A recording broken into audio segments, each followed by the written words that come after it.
is the best of the Paul Finebaum podcast. We're now joined by Jay Bilas of ESPN, who was in Gainesville over the weekend doing the Kentucky-Florida game, and on the way back heard the sad news about the passing of Coach Dean Smith. Jay, thank you very much for the time, and let me start by asking you about the impact of Coach Dean Smith, not only on the game of basketball, but on life as well. Well, Paul, the impact on the game, I think, is almost immeasurable. He had so many innovations in the game, and we can talk about a bunch of great coaches that have won so many games and championships and all that.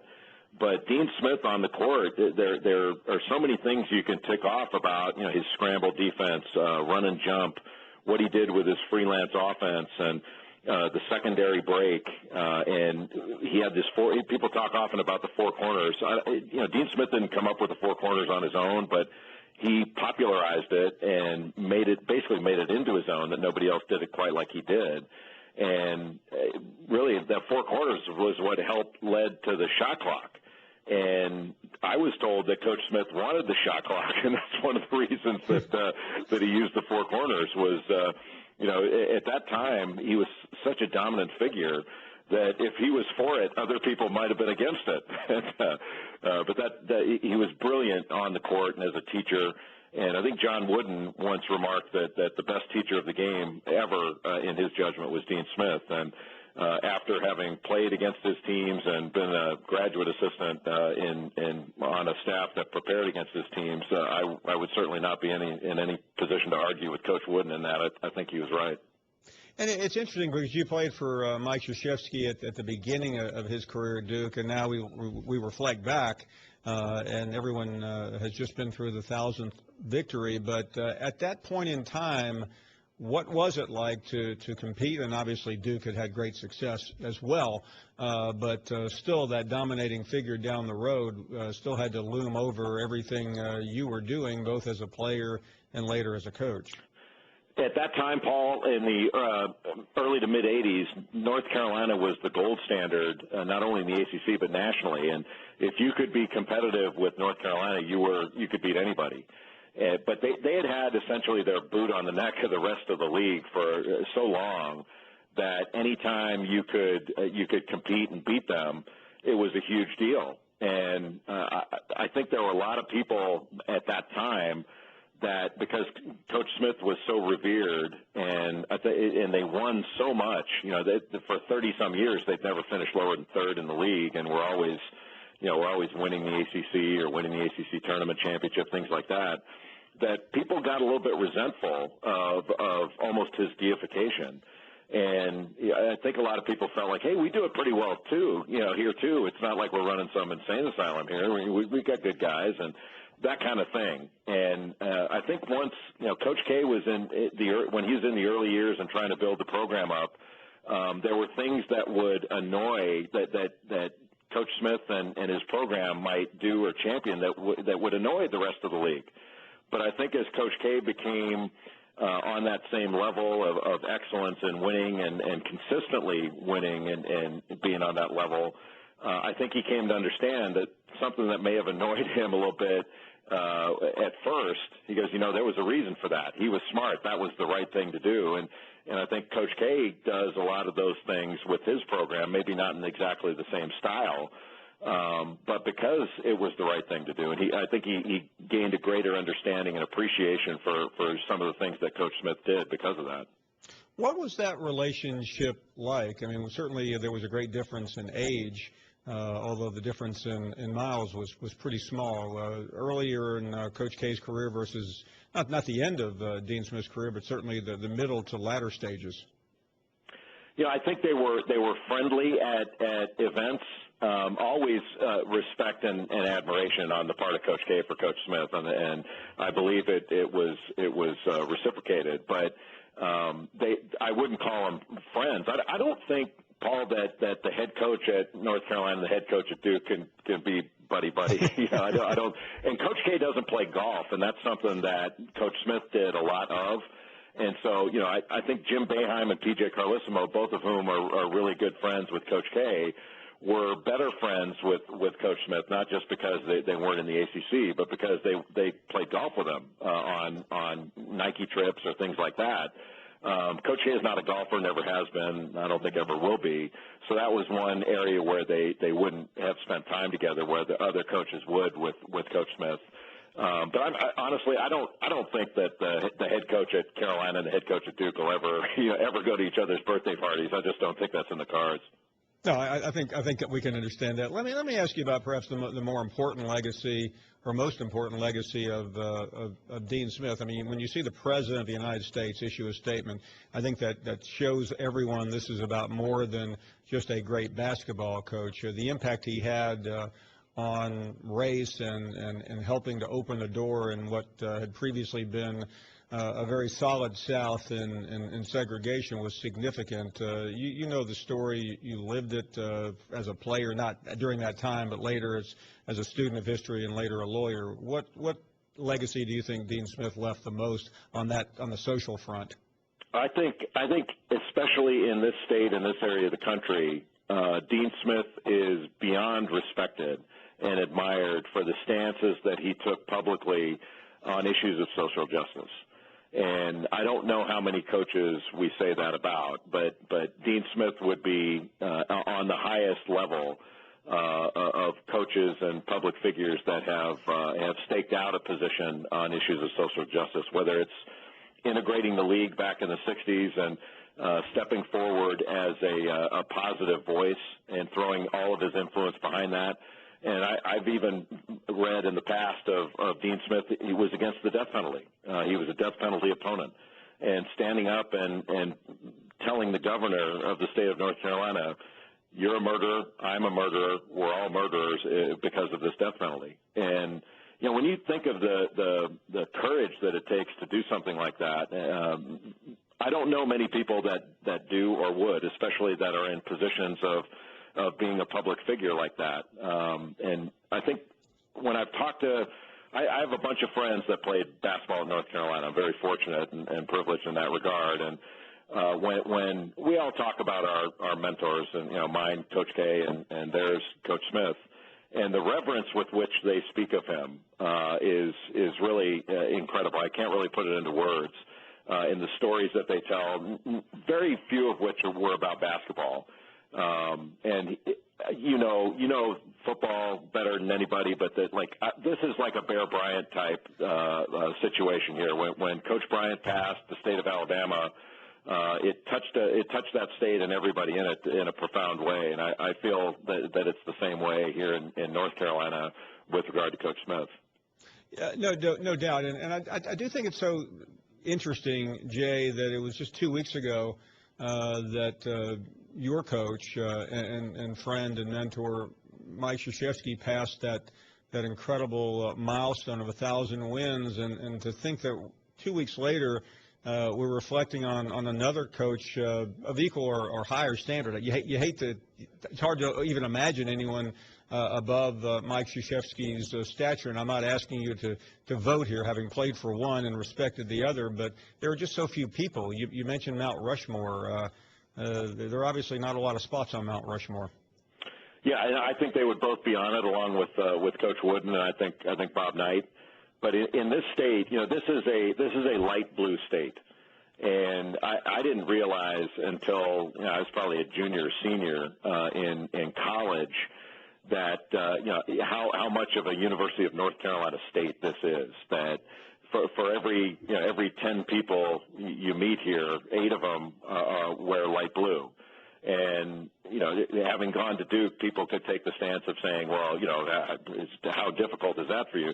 It's a wonderful thing. It's a wonderful thing here in this state. And I think Coach Smith, you know, I had the privilege of getting to interact with him. I can't say that I knew him well, but I had opportunities to get to know him. And he was always incredibly nice to me, incredibly gracious. I found out very quickly that he had an unbelievable mind, not just for basketball, but for names. He remembered details like you couldn't believe. And if you got a moment, I could just relate one Sure. story, 2 quick stories. One was I was with Bill Raftery and Hank Nichols, the Hall of Fame official in Maui, and Coach Smith happened to be there after he had retired to watch North Carolina play in Maui. And he brought up a situation from a game in 1986 to Hank Nichols and remembered it like he just watched the film 5 minutes ago. And we were all marveling at it afterwards. After we had left Coach Smith, we were all marveling at it. And the last time that I had interacted with him, where we had time to talk, was in Chicago in the lobby of a hotel where we were both attending the same meeting. And we were exchanging pleasantries, and we talked about golf. And I had related to him that Bill Raftery had just told me a story about a golf trip that he goes on the annual golf trip with, or went on the annual golf trip with Coach Smith and all the Carolina coaches. Raftery did, and he told me this funny story, and I brought it up to Coach Smith. And at the thought of it, Paul, he began laughing, and I can't describe to you. He laughed so hard. I never even thought of him laughing that hard. He never seemed to me like the kind of guy that would laugh that way. He started laughing so hard at the thought of his friend Bill Raftery and what he had done in this one day. And that yesterday, I thought of that most of the day, that I thought of Coach Smith laughing at the thought of a good friend. And it was a nice way to remember him for me. Yeah, I hate to move from the passing of Coach Smith to such a mundane subject as the site of College Game Day Saturday and one of the biggest games of the year, at least the biggest in the SEC, Kentucky at Florida. But you were there, you did the game, and your impressions of Kentucky, you've seen them before, but you saw them most recently on Saturday night. Be tested by Florida, of course. Yeah, Paul, it's funny. Kentucky seems to be doing whatever it takes to win in any situation they're in. Obviously, they're 23-0. But what I mean is when they need somebody to step forward, it's not always the same person, but somebody does it. And, when they were tested by Ole Miss at Rupp, Aaron Harrison jumps up and scores 26 points, and they knock in 11 or 12 threes, which at that time they'd not been doing. And Karl Anthony Towns at Florida played extraordinarily well. Aaron Harrison came in the second half, played extraordinarily well, and they beat a team that was gunning for them. And Florida's not a great team this year, but they're capable of playing very well, and they played very well. And I think I used the term on the broadcast, this team answers the bell. And I think they're actually getting better. They don't have Trey Lyles right now. Alex Poythress is gone for the year. So they're down a couple guys, and they still have the numbers to keep rolling. And if they continue to improve offensively, which they're getting better, their defense is so good that I think it's going to take an extraordinary effort by someone to beat them. And I think it's going to be, Paul, I think it's going to be somebody that they're going to overlook, because I think Kentucky is going to have to be a participant in their own loss. I don't think somebody's going to just jump onto the floor and beat them when they're engaged and they're ready to roll. They're going to have to be disengaged and disinterested to get beat. It's always so cool to catch up. Jay, many thanks for the time. Thank you, Paul. Great talking to you. This is the best of the Paul Finebaum podcast. Jim is up next. What do you say, Jim?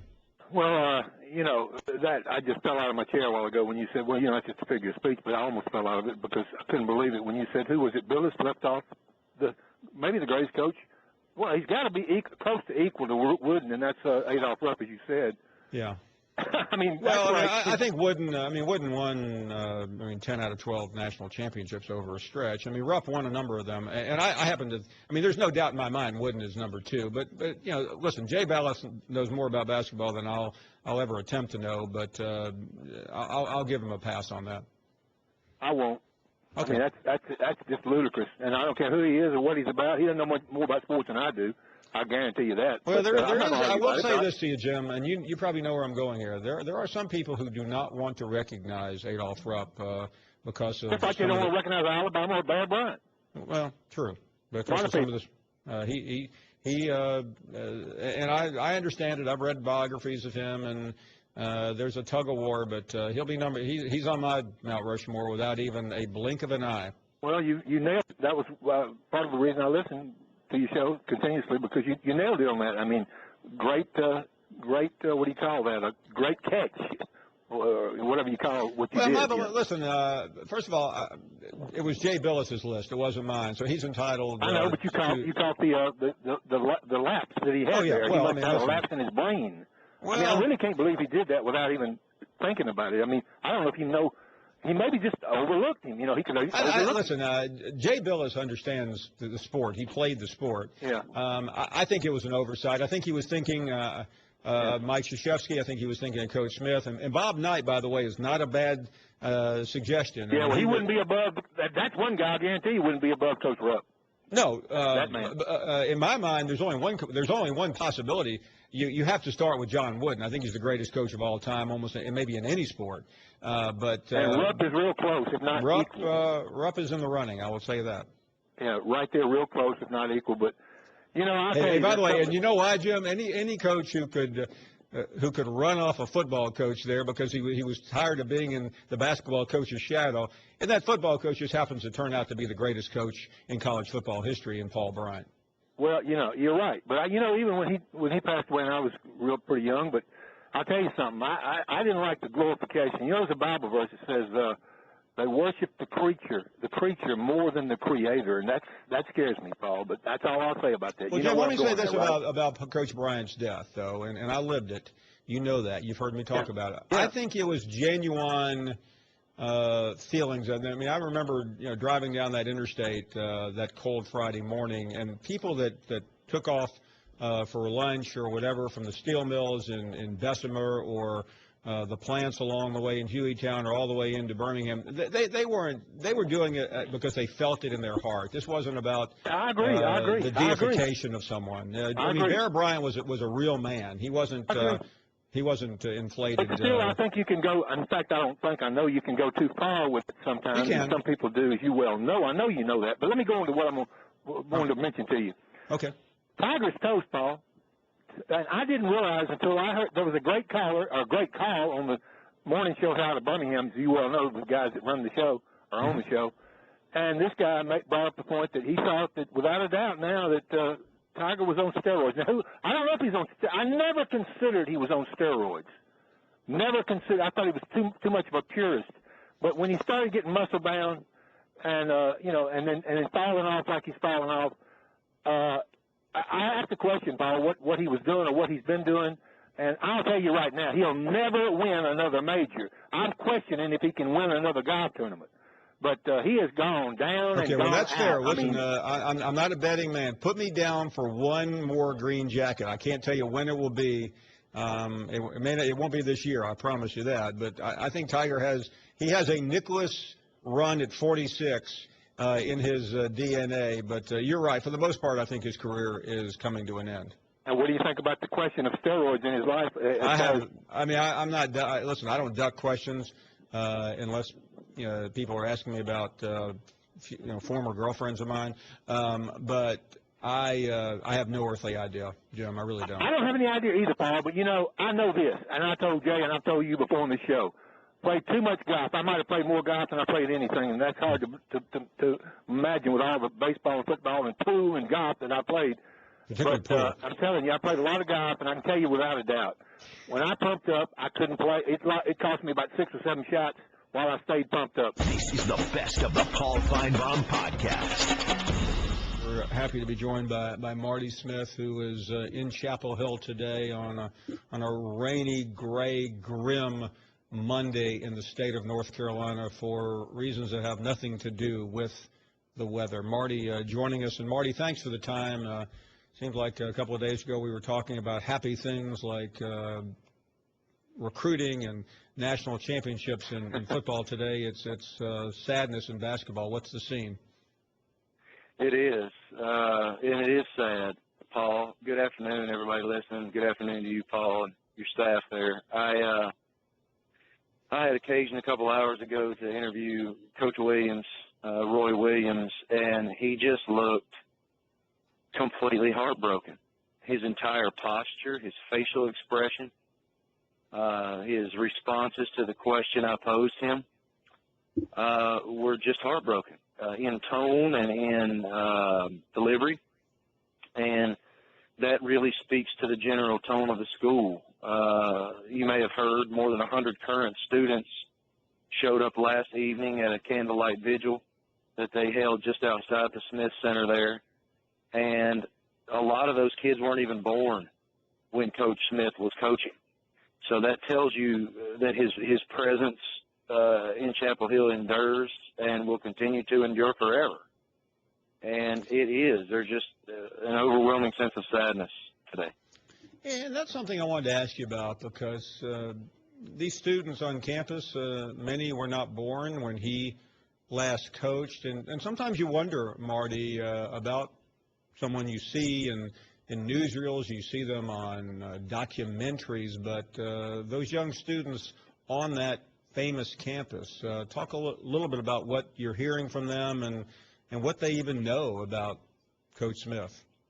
I think what they know, Paul, is a direct result of Roy Williams and his complete and utter respect for everything that Coach Smith taught him and everything that Coach Smith stood for and showed him and other members of the Dean Smith North Carolina staff, the players. You think about how he revolutionized basketball from a tactical perspective, but he revolutionized basketball from a respect perspective, demanding of his players on the bench to stand up and cheer and congratulate the players coming out of the game, to point at if you scored a bucket, point at the individual that set the table for you and threw you the ball and gave you that assist.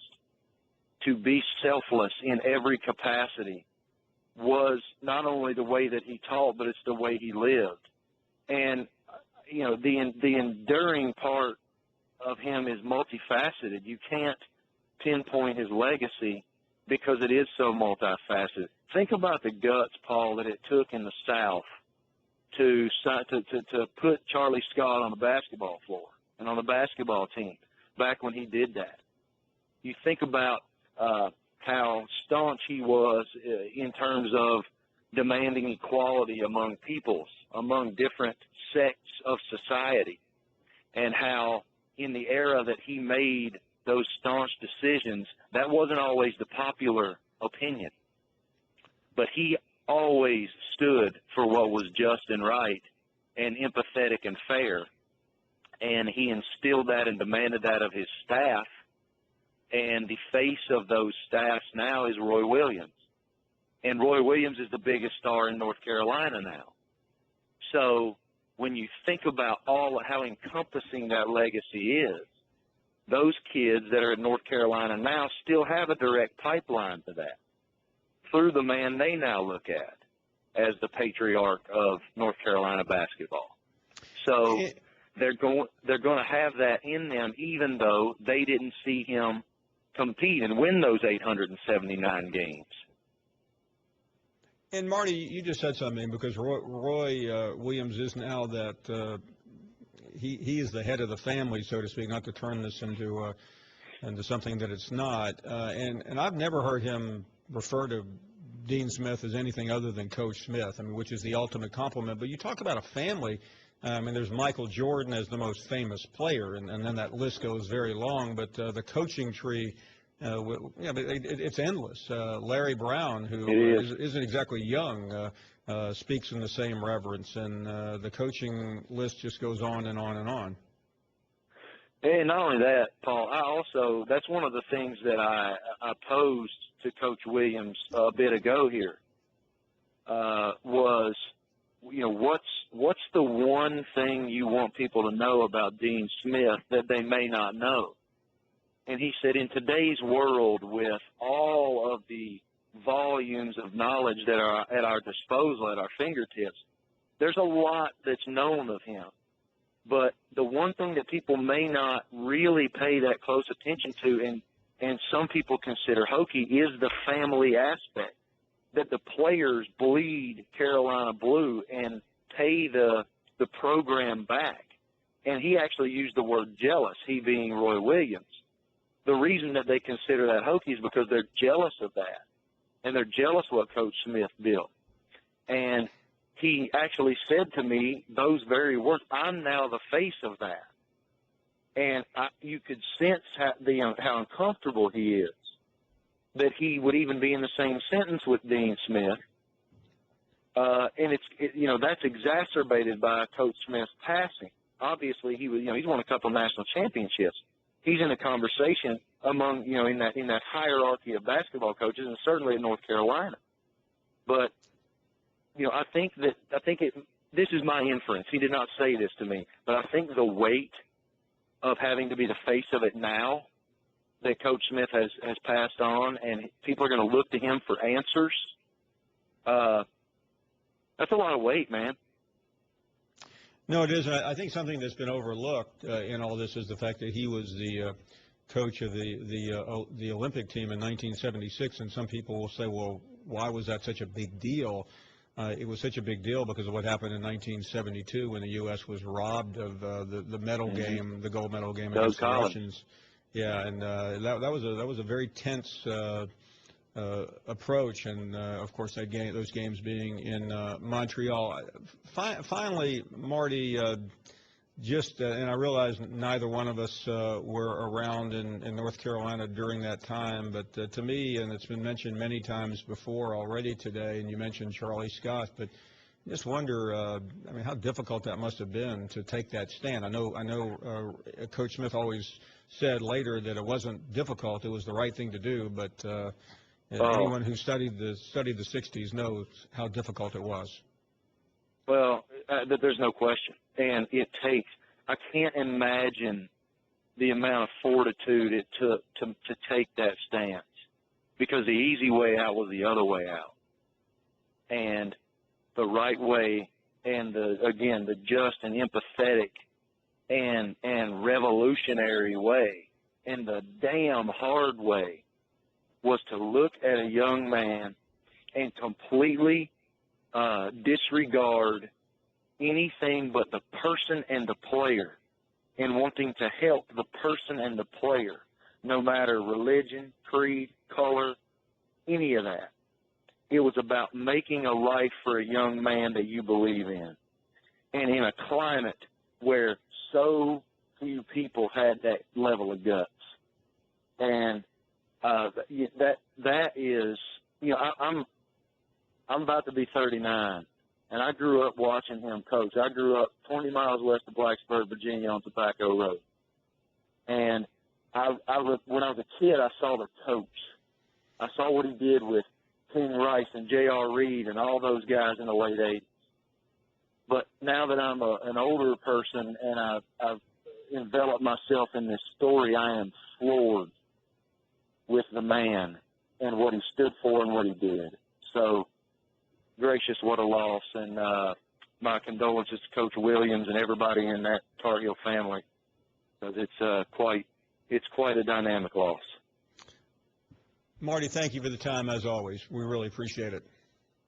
Yes, sir, Paul. Thank you. This is the best of the Paul Finebaum podcast. We've talked a lot in the first hour about the passing of Coach Smith, using some Mount Rushmore lines from Jay Bilas.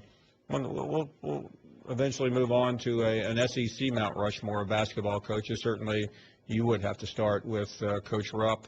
And after that, you have a number of really fascinating choices. Billy Donovan in recent years has been extraordinary. Obviously, Cal, Rick Pitino.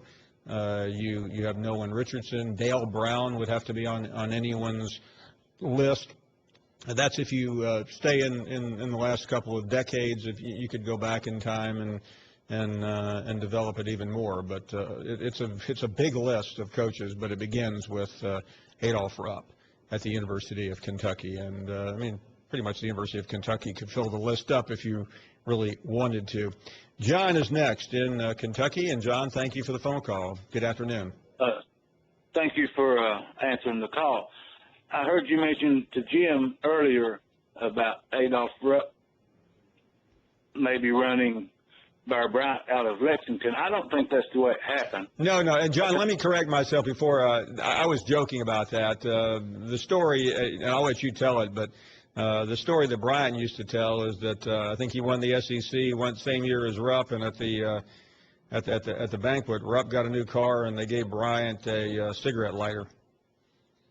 Yeah, I've heard that. I tell that story to everyone, but I think that Adolph Rupp and Bear Bryant was good friends because later on, They were. Bear Bryant asked Adolph Rupp for a coach. Who can I get? And they sent him C.M. Newton. You're absolutely correct. So, but No, I said that question. jokingly, but because and one day it would be worth a discussion.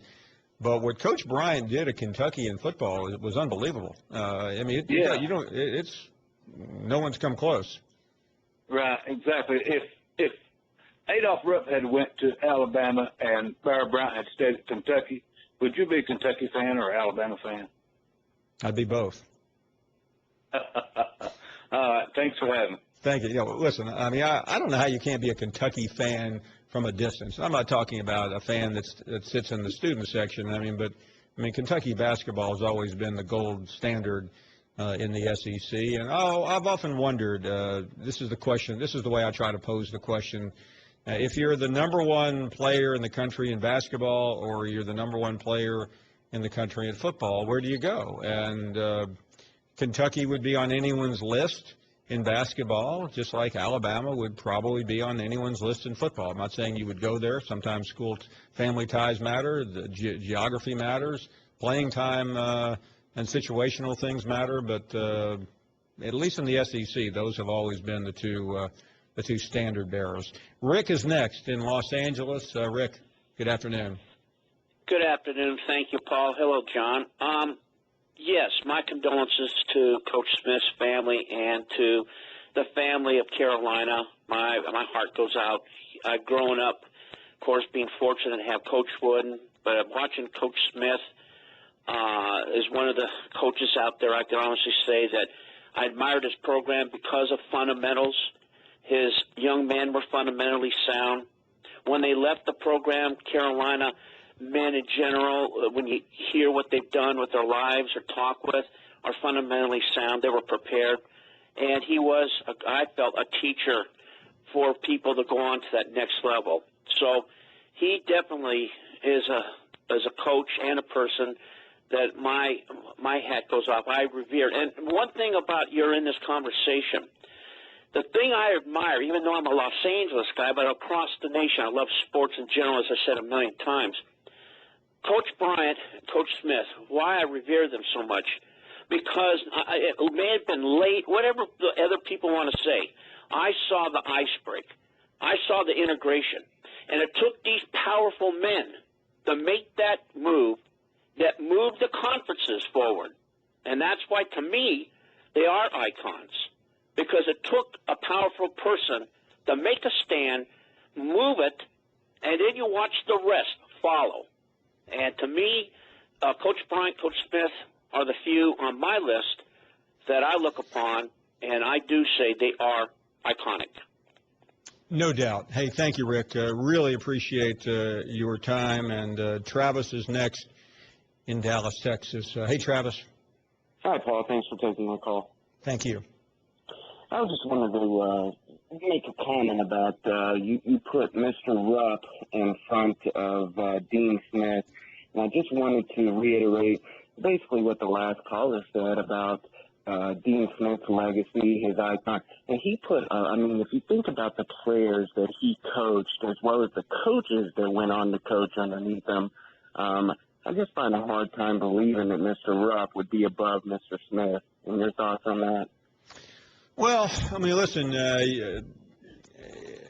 it's not an easy comparison, and I'm giving you a snapshot judgment. I'm sure if I went to the grad library tonight and researched it, I could make a strong case for either one. I just know what impact Rupp had and the impact that he's had on a program. Now, you could argue Dean Smith has had the same impact in terms of players and in terms of, where I would give Coach Smith an edge would be on social justice. But again, he started his career in the 60s. Rupp started much earlier, and times were different. So, most historians are critical of Rupp because of the times and the fact that he had all white teams. But he did change later in his career, although it was very late. Yeah. Yeah, I don't know how you. That's the hard part about something like this. And I know on a day like today, the popular method is just to always go with what's in front of you. But I know growing up in the South, I knew one name, at least in terms of SEC basketball, and that was Adolph Rupp. And I knew one name in terms of the national scene, and that was John Wooden. And then you have a collection of other coaches that entered into the fray. And in my era, Bob Knight certainly stood extremely tall, still does. Yes. And then you had Coach Smith from the ACC. And I'm cherry picking. There are a lot of great coaches you leave out that had an impact, but just didn't have the national championships. Sure. Yeah, no, and that was another thing about Bobby Knight. You could probably, just like you were saying earlier, you could probably make an argument for each one of these coaches, especially Bobby Knight and how iconic, the Indiana fans, what he did for Indiana basketball, as well as Mr. Rupp, Coach Rupp, what he did for Kentucky basketball. But I just wanted to reiterate in my mind what I know I saw, grew up watching Dean Smith. And if you look at all the coaches that coached underneath him, a lot of coaches went on to be successful that coached underneath him. And I think that one thing, Rupp had 4 national championships and Coach Smith had 2, but I dare say that in the era that Dean Smith coached, it was more difficult to win a national championship. And Travis, thank you. And that's one of those things that people don't realize. When John Wooden won the national, his run between the mid '60s until the end of his career, it was really not a fair system. He had to win 2 games essentially to get to the national championship. And really, I think we mentioned this the other day when Bob Boyd passed away, the former Mississippi State coach and Southern Cal coach. There was a year that Bob Boyd's Southern Cal team was number 2 or 3 in the country. I think they had beaten UCLA. They didn't go to the tournament. Lefty Driesell, the great coach of Maryland, once had, I think, the number 2 or 3 team in the country. He lost in triple or quadruple overtime in the ACC championship. Didn't go to the tournament. How did the ACC tournament become the great tournament, the must-see tournament? Well, because back then you had to win that league to go. And now, look at UConn last year and look at Kentucky. Neither won the league, but ended up playing for the national championship. So listen, you can make an argument, and maybe I'm open to conversation. I think in terms of social impact, what Dean Smith did, may be slightly more significant, but I do know that Dean Smith and Adolph Rupp had one thing in common. They both played at the University of Kansas. Let's continue, and Jerome is next in Birmingham. Hey, Jerome. What's going on, Mr. Finebaum? Doing great. Hey, listen, you're the world greatest, Paul, at getting coaches fired. Can we please get you on Anthony Grant? Paul, can we please get you on that tight? You're not impressed with Coach Grant, huh? Listen, I'm not impressed with Coach Grant, his team, or nothing, Paul. You need to get on him, and they need to strip him, Paul, down to his underwear. Take everything he got that's got Alabama on the Paul, and run that clown out of Tuscaloosa. You hear me? It's been enough. That's long enough, Finebaum. 6 years is long enough to be out here looking like a turkey on the basketball court every single year. You got that, Finebaum? So what will it take to get you on this guy? What will it take, Paul? Well, let me make it clear to you, Jerome. I appreciate the accolades. You don't need Paul Finebaum to fire Anthony Grant. Do you know who's going to get Anthony Grant fired? Anthony Grant. Anthony Grant. And he's doing a really good job right now of getting himself fired. But, Paul, one thing about it, you can speed up the process. We need him fired before tomorrow. Paul. We don't need him before tomorrow? Come on. Yes. Listen, let Jim from Tuscaloosa coach the game tomorrow. Since he's the greatest they ever did, Paul, let him coach it. Roll Tide and have a good day. Okay. Thank you very much. Is there an upcharge on that? No. Listen, I made it pretty clear what I thought last March when Coach Battle decided to retain Anthony Grant. Didn't think it would work. It hasn't. But I don't think you need anyone promoting his firing. He's doing a really nice job of it himself every time the Tide play basketball. This is the best of the Paul Finebaum podcast. We're delighted to be joined by Coach Johnny Jones of LSU. His Tigers taking on the Wildcats Tuesday night in a game that some are giving as the best shot at derailing the Cats' undefeated season. Coach, thank you very much for the time. I hope all is well. And I know with Alabama Saturday and Kentucky coming up, not a lot of time to breathe down there. Paul, thanks for having me on. It's great visiting with you. No, it's great for us. We're very fortunate to get to a very tough game against Alabama on Saturday, and quick turnaround against the number one team in the country in Kentucky, team that's as good as any team in the country, obviously, and they've done a tremendous job all year long, and we look forward to a very tough challenge on Tuesday night. Coach, a lot to talk about, but like almost everyone, not only in the world of college basketball, but in the sports world, stopping today to remember Coach Dean Smith. You certainly have encountered him over the years. Your thoughts on his legacy and his passing? Just a remarkable man, and what a pioneer for college basketball. And I had the pleasure of playing with Michael Jordan and Matt Doherty and those guys in the sports festival. And Coach came up to watch them work out during that summer. And about a year later, I asked him, what was it, about Coach that was so special, because I'd heard so many things about him and just been a player. And they're just talking about that trust factor, the family atmosphere, how positive he was all the time, and just the trust that they had in him on and off the basketball court. And it meant so a lot, and they knew that they meant a great deal to him. And from that time, I always had the ability to really just watch him from afar and really just admire the program that he ran. And I think Buzz Peterson was a part of that group as well. Coach, there's so much credit given to Dean Smith, and I don't want to take anything away from him because the world is remembering him. But you also played for a pioneer, Dale Brown. You were part of the Final Four team. But when I think of Dale Brown, and I'm so glad to hear that he's still doing well, I think of what he meant to players both on and off the court, and the legacy he left behind as well. Well, Coach Brown, and I think mirror when you talk about what Coach Dean Smith has done and what Coach Brown, the impact that he made on players and throughout, and really not just engineering them just for basketball, but for life afterwards. And that's what Coach Brown did, and I'm certain that Coach Dean Smith has done that when you look at the respect that Michael Jordan and all his former players that they have for him and how they gravitate back to him.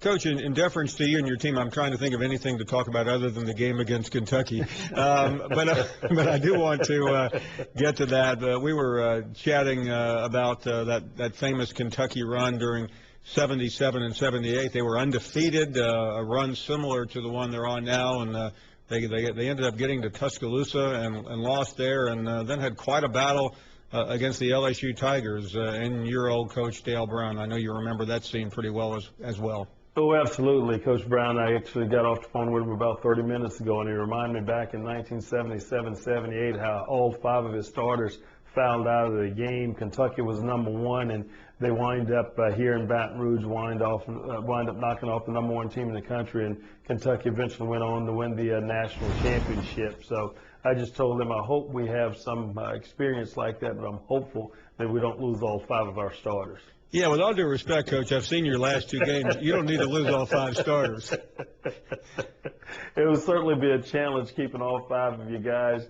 in there. Kentucky's a fantastic team, and you're talking about having 2 platoons, the platoon system with the white and the blue team. They have a lot of players that they can really throw at you, and certainly to challenge that team, you're going to have to be at your best. Yeah, listen, everyone does the best they can, and certainly LSU is making a really nice run this year, but is it fair to have 2 teams that good? I mean, you tell me, what would Kentucky's second team do in the SEC this year? I tell you, both of those teams, I think, are the teams that it could be possibly 1 and 2 the way that they're playing. Nobody's been able to upset them. They've done a tremendous job, and any given night, any of those guys can step up and make big plays for you. They're certainly talented, and you look around our league, it's really hard for teams to maybe have out there 3 or 4 players that are really, really good that can take your team night in and night out. And when you have 10 of those guys like that, maybe 11, it certainly makes a big difference. Listen, LSU has rivalries against a number of SEC schools, but when Kentucky comes to town, it's a different story. Talk a little bit about what it means and what to expect Tuesday night. Well, when you talk about tradition, Kentucky's up there. So what they've done over a period of time and winning championships and being that team at the top of our league year in and year out, they're certainly that team when you're talking about it's a rival for everybody. Every night that they suit up, the good thing is John's been able to address those issues and to recruit players that are capable of handling those situations. That's what they sign up for. We're excited about the opportunity on Tuesday night. It's going to be a great opportunity, great atmosphere here in Baton Rouge in a sold-out arena. And we're certainly going to try and do what we've done all year long, trying to put our best foot forward to try to win that next game. And it's an important one for us. And everyone know that if you can possibly knock off the #1 team in the country, what that can possibly do for you in terms of postseason play and seeding. And that's what we look forward to. Coach, I don't want to keep you because I'm sure as soon as you get back to your office, you probably have about 10 new friends calling you for tickets. Well, you know, I'm going to have to make sure that I miss those calls and that I can return those calls on Wednesday, and I can tell them I was on with you, Paul. Hey, listen, Coach, it's always a pleasure. Best wishes tomorrow and the rest of the season. Hope to see you very soon. I appreciate it. Thanks so much, and really excited about the success that you're having with your show and what you do for SEC. This is the best of the Paul Finebaum podcast. Phil is next in Utah. Phil, thank you. Good afternoon. Thanks. How you doing, Paul? This is Phil Perry. I had an interesting story about Dean Smith that I thought I'd share with everybody. And you're on a wide variety of subjects today, but kind of going back to him. I was recruited by Coach Smith and his staff in the early 70s to go to North Carolina, and ended up signing with Wake Forest. And it wasn't about a month later that he had written a personal letter to my dad after I signed with Wake Forest, wishing me, you know, good luck and sorry we missed out on me and stuff like that. That just really, wow.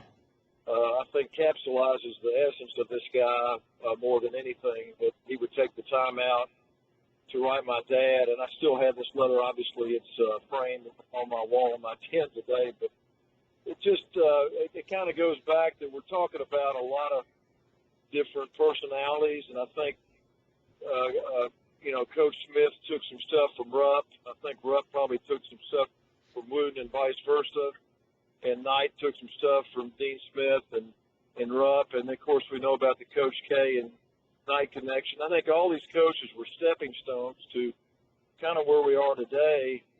And if you ask the coaches what they thought about each other, they would probably agree to that each one contributes something to the other.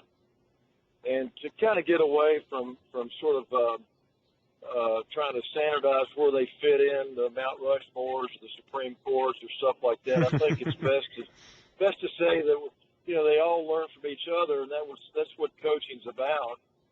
But I think Coach Smith was really set himself apart in the fact that he just cared about his players and his people that worked for him and worked around him. It just no, what you said though, Phil, is interesting, and you know, we often try to win whatever we are dealing with in life, but that I mean, I'm just really struck.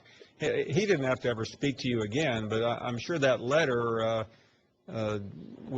made a profound impact on your life. It was a letter to my father, it was a letter to my dad, which even, you know, as time goes by, it was even more impactful that he actually would take the time to even you know, put that letter together. That was the impressive part. What to me was to my dad, which I thought was. I mean, because you know, Phil, 4 years or whatever it is in college go by quickly, but you know, I think it showed that he looked at life as a whole, and you don't know that down the road your paths may cross. They may never cross again, but that's really a great learning experience. I saw him about 20 years later in Louisville at a ball game, and I ironically I told the guy that answered my call initially that I had I had a last-second shot to beat North Carolina my sophomore year in overtime in the ACC tournament against Bobby Jones and George Carlin. You know, I went up to introduce myself to him, and he immediately knew who I was, and he kind of patted me on the back and told me in a nice way how lucky I was to have that shot.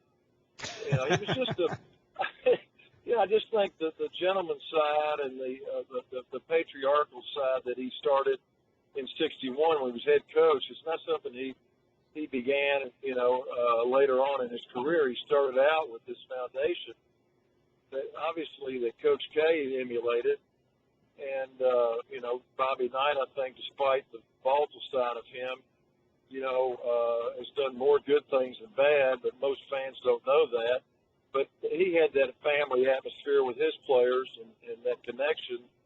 But that's what coaching's about. We're talking about 879 wins, but really, what about the 900,000 people that he impacted? You know, we should be talking about that more so than who fits where in the history of the greatest coaches, because they were all good in their right. No, you're right. Phil, thank you so much for the call. I'll tell you a quick story as we go to the break here. I was in Chapel Hill about 2 years ago for a speech, and I actually had met someone at the Smith Center to do an interview for a documentary, and we had about 20 or 30 minutes before I needed to get over across town, and he said a friend of mine works for Coach Williams, and they took me on a tour down there, and man, I mean, your eyes just get bigger. Not so much being in the arena, which we've all been in, but just behind the scenes there, the history of that program and what Coach Smith meant. To see it up close was quite extraordinary. This is the best of the Paul Finebaum podcast. Danny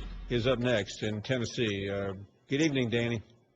Good afternoon, Paul. Thank you. Thanks for taking my call. I'm a first-time caller. I forgive Mr. Rump because, you know, that was the times, man. You can't hold that against him. And I know a lot of Kentucky fans are proud of their heritage and the history that he brought to college basketball and to the University of Kentucky. But my problem is the stain that they have on them right now. Now, when I say that, I say that because of John Calipari. John Calipari is the only coach in college history to have 2 Final Four appearances taken away. So I'm waiting for the shoe to drop again.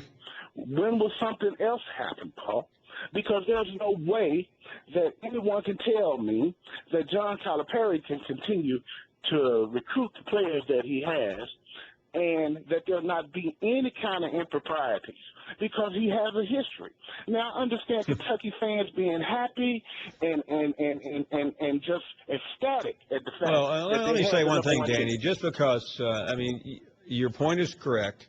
The Final Four appearance at UMass was taken away. The Final Four at Memphis was vacated. But I will tell you that in both cases, those issues were isolated with an individual player, with Rose and with Marcus Camby, and Kentucky did its due diligence. And I know people at the highest level of intercollegiate athletics, and no one has made a claim against John Calipari. He would not be the Kentucky coach otherwise. No, I'm not saying that at all. I'm not saying anybody's made any accusations. You can't just say because something happened means that something will happen. I realize he's been to 2 major schools. I'm not including his days with the New Jersey Jets. It wouldn't have mattered that program had been put out of existence. But I mean, what he did in Memphis was spectacular. I mean, I think it was hard. It was tough for him to leave Memphis because that was a basketball community, and he owned the town. But he's done pretty well in Lexington too. Well, I look at it from the fact that Memphis has not recovered.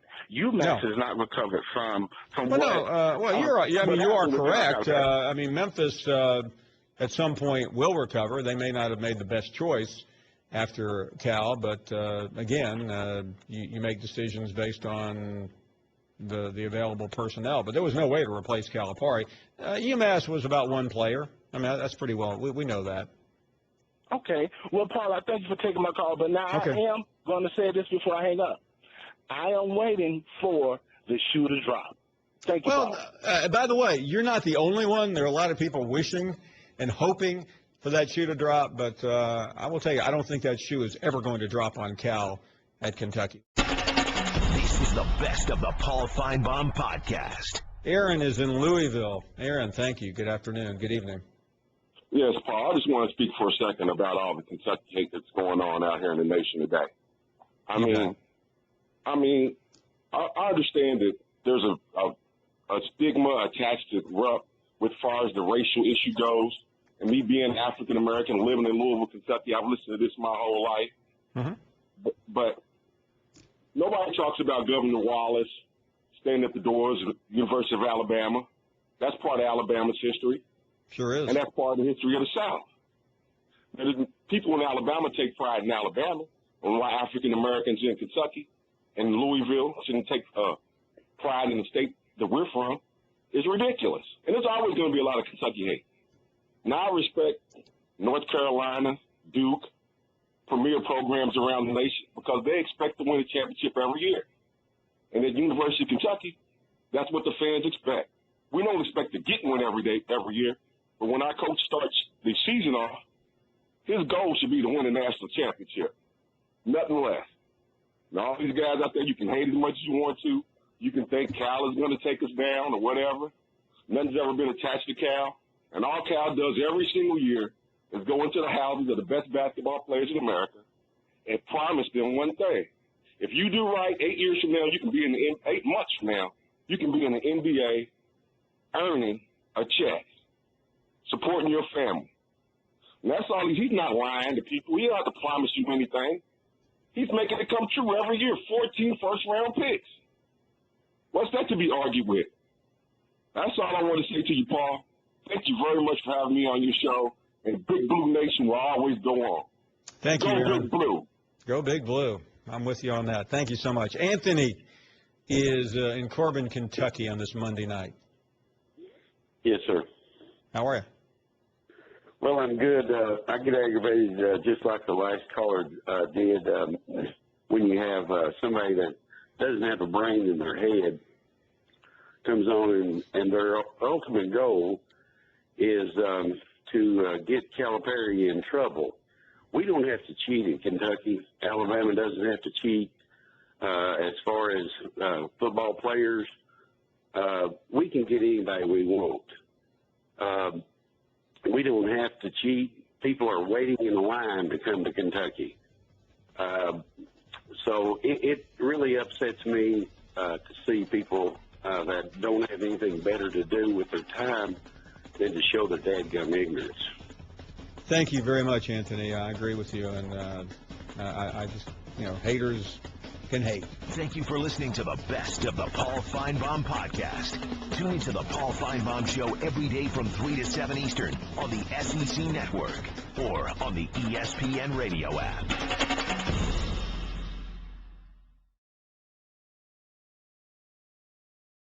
Geico presents Strange Savings Stories. Astronomers detected an interstellar transmission. It stated, Geico, 15 minutes could save you 15% or more. The implications were staggering. Was the cosmos telling us we could all save hundreds on car insurance with Geico? Or did their radar merely pick up a signal from the nearby Rufus and Clyde's morning show? We may never know. Geico, 15 minutes could save you 15% or more on car insurance.